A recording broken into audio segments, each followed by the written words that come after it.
Hello all, and welcome to the next episode of this week's manga review. Today I will be reviewing technically last week's manga because I am a couple days behind on recording this. I was away during the week and the weekend, so I kind of had a hard time writing my review and recording and editing this. So this is probably a couple days late, if not even another week late, we'll see. So right now, I'm reviewing Chainsaw Man Chapter 101, the Chainsaw Man trailer, One Piece Chapter 1056, and Jujutsu Kaisen Chapter 193.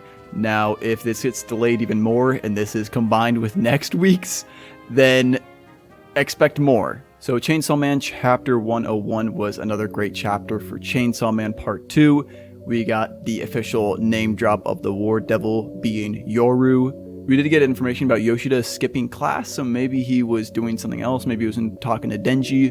Who knows, you know. We get information about the War Devil's abilities and how Asa is more attached to the person that's being used as a weapon than the more powerful it becomes. So the relationship between her and Yuko grows. Eventually, when Yoru wants Asa to make Yuko a weapon, she'll be very insanely strong and combat the Chainsaw Man. That's the plan. We got this political guy that was talking to a bunch of passerbys on the street. He used the 20 people that stopped as an example. He talked about how death works in their world. 5 of these 20 people will die of old age, 5 will die of illness, 1 will die from a traffic accident, 1 will die from homicide, 1 will commit suicide, and then 7 will die by devils. That is the statistic. 7 out of 20 people in the Chainsaw Man world die due to devils. This just is great world building. It shows how dire this situation is to combat these devils, because out of all the things that kill us in this world, devils are the most dangerous. We get the return of the Bat Devil, which was really cool to see, and we got a little bit more information on the War Devil by seeing that 1, they're not strong enough in their current state to take on the Bat Devil, and 2, that Yoru cannot take over Asa's body when Asa is stricken with fear. So I thought about this, and I went back to chapter 1, or I guess chapter 98, whatever it was, of Chainsaw Man Part 2. When Yoru first takes over Asa's body, I thought, wouldn't she be scared in that moment? But I believe when I went back, she was talking about how she was kind of relieved. And so maybe that's why she was able to take over her body, because she wasn't totally stricken with fear, but I don't know, not sure. Just another great Chainsaw Man chapter. I'm excited to see what happens with Asa, Yuko, and the Bat Devil. I wonder if Asa's going to make Yuko a weapon right now and to combat the Bat Devil or what, but we'll just have to see. Now for the trailer, Chainsaw Man trailer, it was spectacular. I was looking forward to this the entire week, and it was just stunning. The animation was so fluid and beautiful. I think the music was fantastic. Especially the part where Denji revs the engine and the chainsaw comes out of his head. That part with the music just was so good. It got me so pumped. I believe that the person who made the Devilman Crybaby soundtrack is doing the soundtrack for this, and if that's true, then this is just going to be another spectacular soundtrack. I'm so happy that they're not censoring the gore. It was just blood everywhere, and that's how Chainsaw Man is. I think the VAs are perfect. I think Power, when I was reading, I pictured her voice a little bit more rough, but I'm glad to see that it's still really fitting. I think I was told that the voice actor for Jolene from JoJo's Part 6 is the same voice actor for Power. It's kind of interesting to see that Denji and Aki, their voice actors, are more newer. This is his second role, according to Behind the Voice Actor, and Aki he did a lot of side characters, so it's really interesting to see him be more of a main character this time.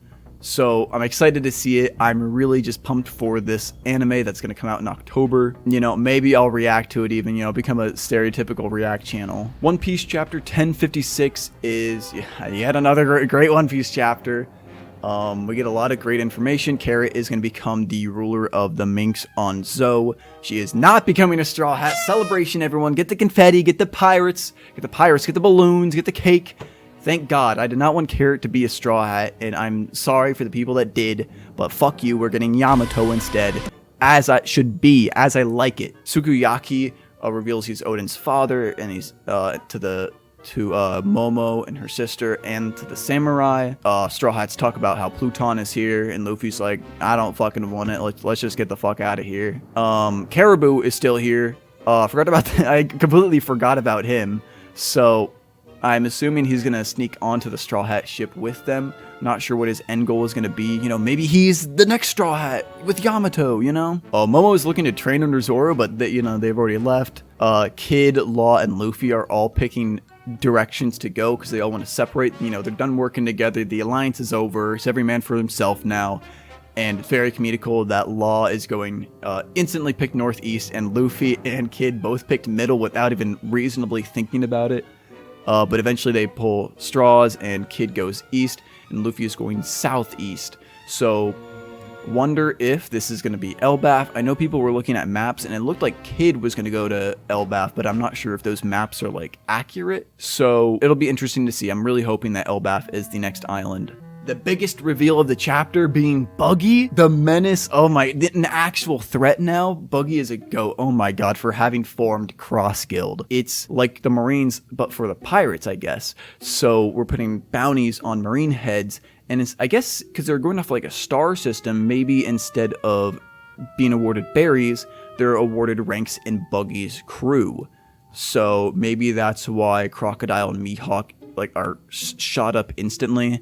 So I think that's really cool. I saw people talking about how Boa and Dofi are going to be part of it, but since that was not in the chapter, I don't think it's going to happen as of yet. I can see Dofi maybe joining. I don't see Boa joining. I just think the stuff with Buggy is super interesting, and I'm really wondering if Buggy's going to be an actual threat now, or if he's still going to be a joke. Kid and Killer talk about the man with the burn scar, or Man Marked by Flames. I think when I read the fan translation, it was Man Marked by Flames, but then I went back and read the official translation, and it was burn mark, burn scar, something like that. But this could be a couple different people, I assume. So first being Sabo, he has the burn mark on his face, and he's the Flame Emperor.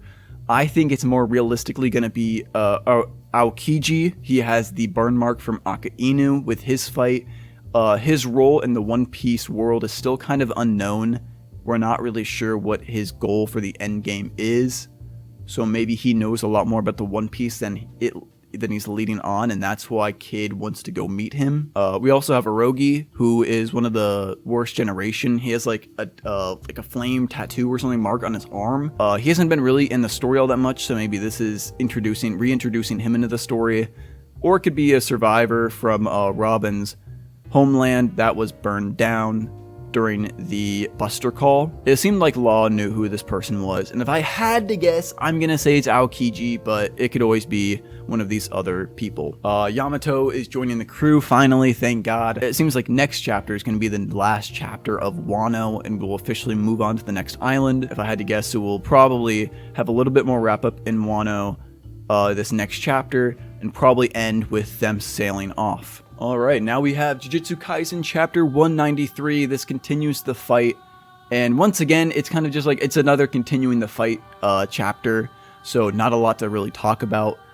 Kamo survives the punch by blocking with his blood. Naoya can still use his technique even though he is now a cursed spirit, which is really cool to see.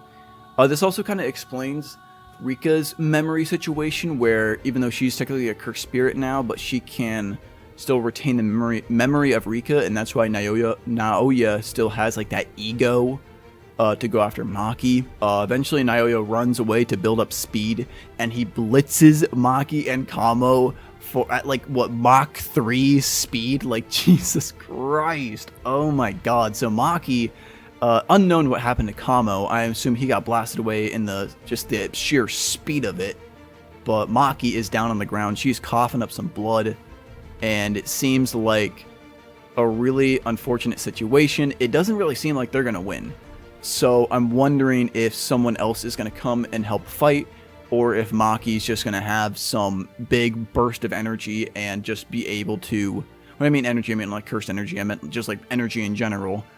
Maybe she's gonna be able to combat him or something, but we'll see what happens. Really interesting stuff going on in Jujutsu Kaisen. This concludes this week's manga review. Thank you all for watching. I really appreciate the support, and let me know what your thoughts on the chapters were this week. And again, I'll see you next week.